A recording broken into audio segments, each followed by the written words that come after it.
still remember the way the pasta went cold on my plate.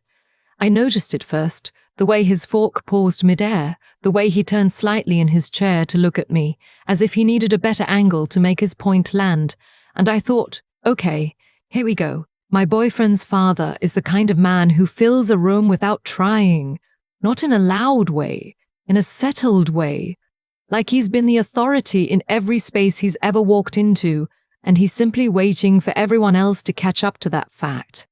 He's tall, silver-haired, has the kind of handshake you remember. His name is Robert, and he spent 32 years as a cardiothoracic surgeon before retiring 18 months ago. He's proud of that. He should be. He earned it. I know this because my boyfriend, his name is Elliot, told me all of this on the drive down.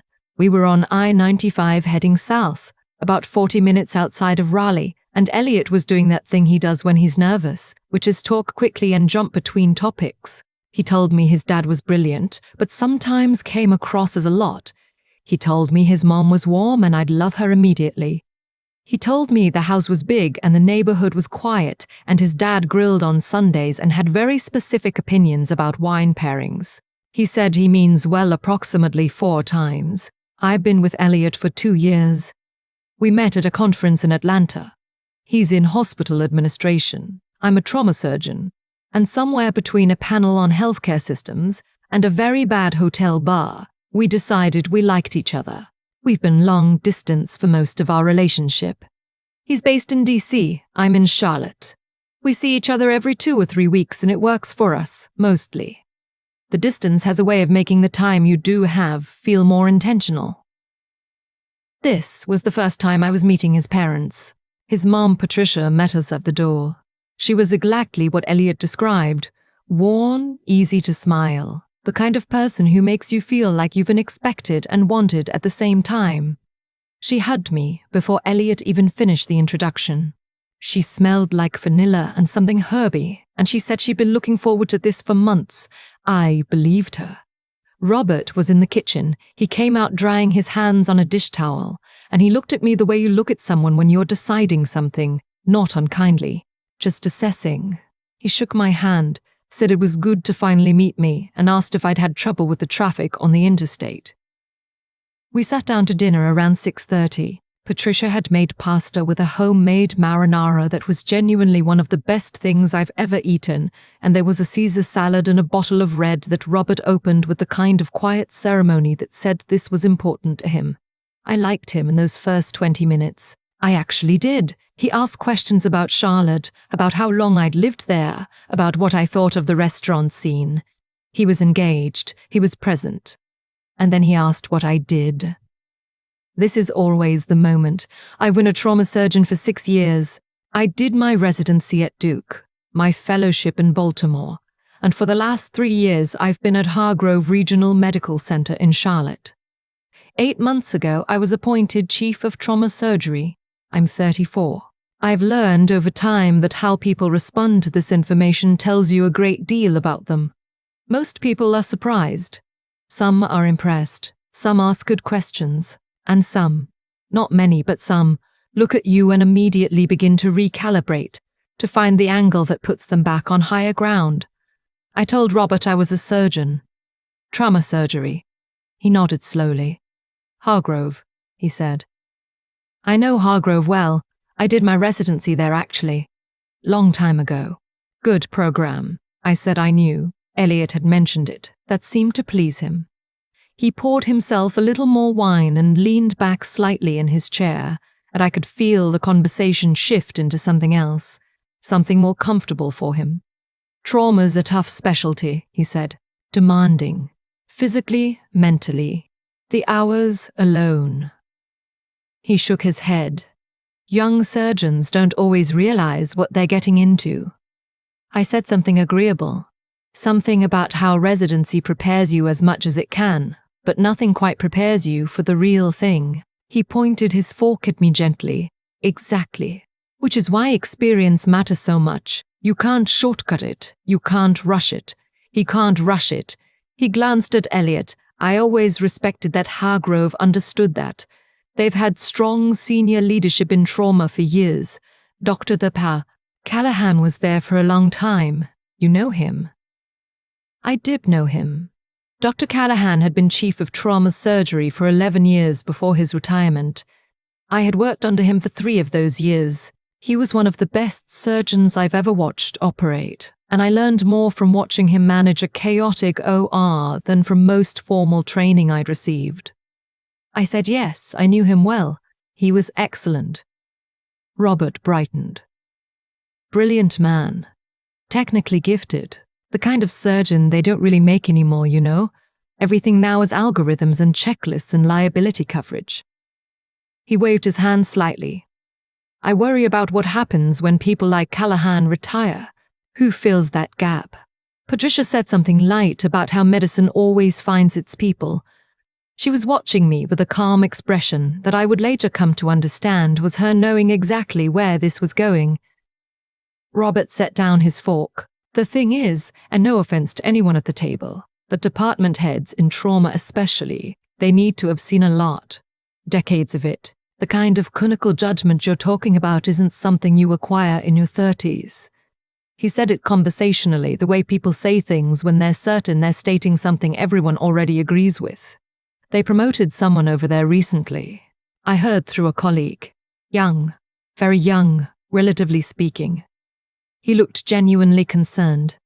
I hope they know what they're doing. There was a small pause. I was cutting a piece of bread. I finished cutting it. Elliot was very still beside me. I looked up at Robert and I said, "What did you hear about them?" He looked pleased to have been asked, just that it was a quick rise, which sometimes means talent, don't get me wrong. But in a trauma setting especially, you want someone who's been tested, really tested. Mass casualty situations, extended crises. You want grey hair, honestly. He laughed a little at his own joke. I nodded. I said, "That makes sense." And I meant it, actually. I understood why someone from his generation, someone who'd earned his position the long way, would feel that way. The concern wasn't baseless. Leadership in trauma surgery carries real weight. People die when judgment fails. I didn't disagree with the principle. I just happened to be the person he was talking about. I didn't say anything. Not then. Patricia brought out a second helping of pasta and asked Elliot how things were going in DC, and the conversation moved. Robert talked about his retirement, about the golf he'd taken up reluctantly and grown to enjoy more than he expected, about a trip he and Patricia were planning to Portugal in the fall. He was funny, actually. He had good stories, and when he asked me questions about Charlotte, about specific neighborhoods, about where I liked to eat, he listened to my answers. But he kept coming back to medicine the way people come back to something that defined them. And every time he did, the conversation tilted slightly toward the same place. "What's your attending like?" he asked at one point, "in trauma?" I said I didn't have one, that I was the attending. He nodded, but I could tell he hadn't quite passed what I meant. He thought I meant I was an attending physician, which I am, but not in the subordinate sense he was imagining. "Well, make sure you have good mentors," he said. "Don't be too proud to ask questions. The ones who think they know everything at your age are the ones who scare me." Patricia said his name, quietly, just once. He looked at her. She gave him a very small look, the kind that has whole paragraphs in it. He looked back at me. Something shifted slightly in his expression, not quite uncertainty, more like recalibration. "I'm not suggesting you. I just mean in general, surgeons in general."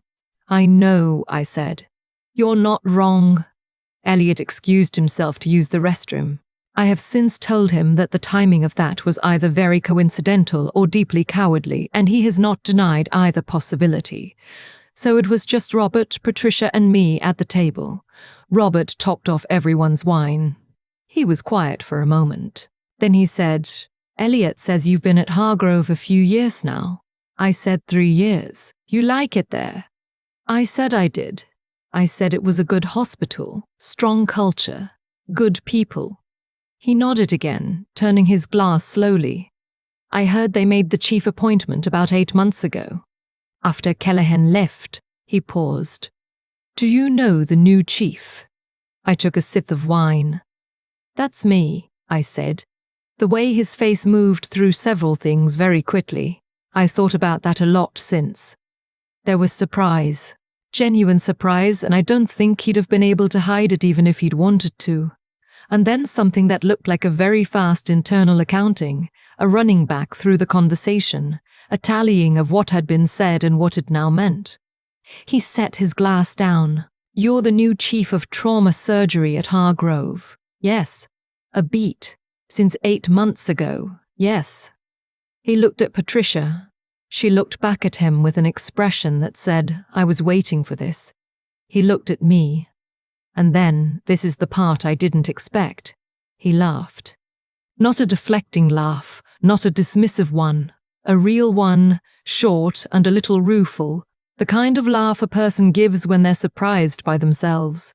I talked about you for 20 minutes, he said. You did, I said, without knowing it. Yes. He was quiet again. He picked up his fork and set it down. Then he looked at me directly, really looked at me for the first time all evening and said, How old are you? 34. I could see him doing the math. 6-year residency and fellowship cycle, which means I'd finished training around 28, which means I'd been an attending for roughly 6 years and made chief after 3. It's not impossible. It's not even unusual anymore, though it's not common. You could see him working through it. That's young, he said finally. I know, for that role. I know, I've heard that. Another pause. He nodded once. Slowly. Callahan must have thought highly of you. I said he had been kind enough to recommend me, and that I was aware I had large shoes to fill, and that I thought about that most days. He was quiet for a long moment, and then he said something I did not expect. He said, I'm sorry for what I was saying earlier. I was speaking without, I didn't know who I was talking to. I said he didn't need to apologize. He shook his head. No. I do. Because the things I said, some of them were fair as general principles. But I was also being dismissive. About age. About what's possible. And that's, he stopped. My daughter is a physician too. Emergency medicine. She's 31 and she's one of the best diagnosticians I know. And I still sometimes catch myself. He stopped again. Old habits. I didn't say anything. I didn't raise her to have to prove herself to people who should know better. But sometimes I'm still one of those people. He looked at the table. I'm working on it. Patricia put her hand over his on the table. Elliot came back from the bathroom and looked at the three of us and said, Did I miss something? Your father was just telling me about his daughter, I said. Elliot looked at his dad. His dad nodded in a way that told Elliot more than the words did. Elliot sat down and picked up his fork and said very carefully, That's great. We stayed for another 2 hours. Robert asked me about the hospital, real questions this time, specific ones about caseload and staffing, and the challenges of managing a trauma unit through the nursing shortage that's been hitting every system in the Southeast for the past 3 years. He didn't talk to me like I needed to be educated. He talked to me like a colleague. I found out his daughter's name is Vivienne, and she works in New Haven, and he talks to her every Sunday morning. I found out he has a mild anxiety about flying that he manages with audiobooks and that Portugal was Patricia's idea, but he's come around on it fully. I found out he coaches a youth baseball team on Thursday evenings, which he described as humbling in ways that 30 years of surgery never were. On the drive home, Elliot said, Okay, I need to hear everything. I told him. He was quiet through most of it. When I finished, he said, I'm sorry, you don't need to apologize for your dad. I know, but I should have told him what you do. Specifically, I was vague on purpose because I thought it might. He paused. I thought he might be weird about it. He was a little weird about it. But then he wasn't. I thought about that. No. Then he wasn't. Elliot was quiet for a moment. He doesn't apologize easily. Like, at all. He seemed to be searching for the right word. That's actually significant. I believed him. There's something I've thought about a lot since that dinner. Not the part where he underestimated me. That part I've navigated enough times that it doesn't sting the way it used to. What I keep thinking about is the part after. The way he stalked. The way he did the accounting and came out on the other side willing to say out loud I was wrong. Not defensively. Not with a list of reasons why he wasn't really that wrong. Just, I was wrong and here is what that's connected to in me, and I'm working on it. That's harder than most people admit. To look at yourself in the middle of a dinner party, because that's essentially what it was, and say the thing out loud. I've worked with surgeons for 6 years who have never done that. Surgeons with grey hair and decades of experience and genuine talent who have never once said I was wrong about anything that mattered. They've said it about small things, a dosage adjustment, a technique they've refined, but not about the things underneath. Not about the assumptions. Robert's not a bad person. He's a person shaped by a time and a profession that rewarded certainty. Being certain was how you survived high-stakes situations for 30 years. The problem is that certainty bleeds. It gets into places it doesn't belong. Into how you look at your daughter. Into how you look at a woman at your dinner table who hasn't been given a chance to show you who she is yet. The work is knowing when to turn it off. He's working on it. That counts for something. I called my mom the next morning, which is what I do after things that feel like they matter. She asked how it went, and I said it was good, genuinely good, which surprised even me a little. I said it. She asked if I liked them, and I said yes. I said I especially liked Patricia, and I said Elliot's dad was complicated, but in a way I could understand. She asked if I thought I'd see them again. Elliot and I have a trip to Raleigh planned for the 4th of July. Robert called him 2 days after our first visit and asked if I had any dietary restrictions he should know about for the cookout. I thought that was a good sign. I've thought a lot about what it actually takes to change your mind in real time, not after the fact, when you've had days to sit with something and reframe it privately, but right there at the table in front of people with the pasta going cold and the wine already poured. That's a different kind of thing entirely. Robert spent most of that dinner talking about someone he'd never met, someone young, someone you worried had been promoted too fast, someone he wasn't sure had earned it. He wasn't being cruel. He genuinely believed what he was saying. That's the part I keep coming back to. He wasn't performing skepticism to impress anyone. He was speaking from something real in him. 32 years of watching medicine reward patience and seniority. 32 years of knowing that the cost of bad judgment in a trauma bay is a life. His concern wasn't wrong. It was just aimed at the wrong person, in the wrong direction, without the information he needed. And when he got that information, he stopped. He didn't double down. He didn't pivot to a smaller version of the same argument. He looked at me and said I was wrong and then told me why. Not just about me, but about a pattern in himself he was still working through. That's not a small thing. Most people never get there. Most people spend their whole lives finding smarter and more sophisticated ways to avoid that sentence. What I think about is the cause and effect of it. Robert became who he is through decades of experience that genuinely shaped something real in him. His instincts weren't arbitrary. They came from watching what happens when inexperience meets catastrophic pressure. That builds a certain kind of person. The same force that made him good at his work also made him certain in ways that sometimes closed off what he couldn't yet see. Those two things aren't separate. They came from the same place, which means the work isn't to undo the experience. It's to stay honest enough to keep questioning what you've concluded from it.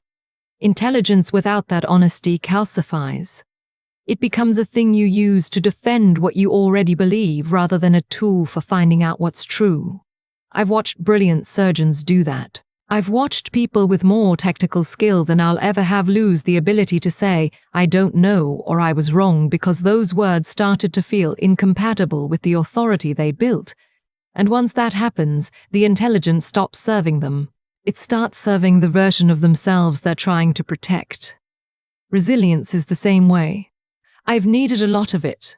to get through residency, to take on a role that people looked at and immediately questioned, to sit at a dinner table and hear myself described as a risk without flinching. But resilience that's only hard, that never softens, never lets anything in, isn't strength. It's just another kind of wall. The nights I've actually grown have been the nights I let something land, when I admitted I was tired, when I called my mom and said it's harder than I thought it would be, when I let Elliot see me be uncertain. Robert's apology mattered because it cost him something. That's what made it real. He gave up the version of that evening where he'd been the wise, experienced voice at the table. He let it be something else instead. That takes more than intelligence. It takes a kind of moral courage that doesn't announce itself. It just quietly picks honesty over comfort when the moment comes. I think that's what I respect most about him now. Not the 32 years, the 30 seconds.